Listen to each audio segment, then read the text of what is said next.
So, alam niyo ba guys na sa halagang 389 pesos ay magkakaroon na kayo ng portable water sprayer. Ano naman, napakalakas diba? So, talagang nakakalinis siya, no?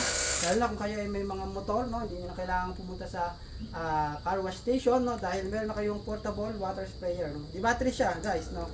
998 volts siya, mga lodi. At natatanggal yung battery niya. At ito yung box niya, no? So kung bibili kayo mga Lotino, mas preferred ko yung meron na kayong box para safe yung inyong tools. Pwede din kayong magdagdag ng extra battery. Ako kumuha ko ng isang extra battery. Kapag may gantong box, no, 500 plus yung presyo niya. Pero pagka walang box na ganito, is nasa 389 pesos lang siya. So murang-mura lang siya at kitang-kita niyo naman mga Lotino. Talagang malakas siya. Okay?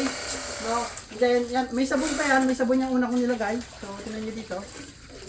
Then pagka gusto niyo linisan na ng walang sabon, lipat niyo lang, no? Lilipat niyo lang itong hose dito sa sa picture nito. Lilipat niyo lang itong hose dito sa malinis na tubig, and then yun na yung gagamitin niyo pang spray para mahugasan. Ayun, natanggal. Natanggal. Para mahugasan Okay? So, napaka-convenient ng gamitin, grabe mga Lodino.